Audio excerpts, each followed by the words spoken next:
নমস্কার, আমরা অন্বেষণ বিজ্ঞান সংস্থার তরফ থেকে এসেছি।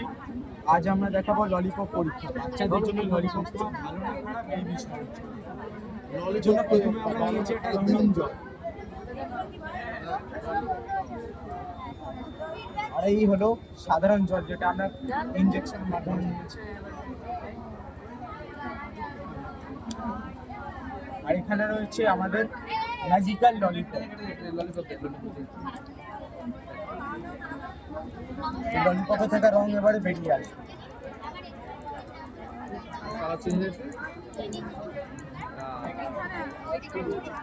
কটা ললিপপ শেষ করেছিস? তাড়াতাড়ি শেষ হয়ে কি বলবে না, খেয়ে নিচ্ছিস জানি জানি।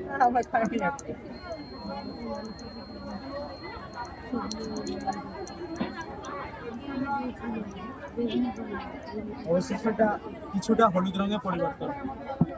আসলে এই ললিপপে কোনো ম্যাজিক ছিল না, এর পিছনে ছিল সম্পূর্ণ বিজ্ঞান।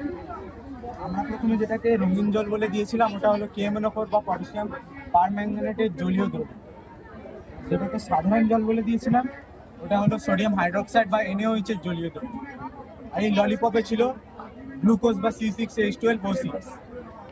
যখন এই গ্লুকোজ সমৃদ্ধ ললিপপ আমরা এই দ্রবণে মেশালাম, তখন এই ললিপপে থাকা KMnO4 আর NaOH এর সাথে বিজারণ বিক্রিয়া করে আমাদের এটি সংস্থা প্রথমে KTMnO4 বা পটাশিয়াম ম্যাঙ্গানেট এবং পরে তারা কিন্তু ম্যাঙ্গানিজ তাদের ডাইঅক্সাইড তৈরি বিভিন্ন করে। বিজ্ঞানের মডেলের সাহায্যে ভেলকি দেখাচ্ছে। আপনারা জানেন পশ্চিমবঙ্গের একমাত্র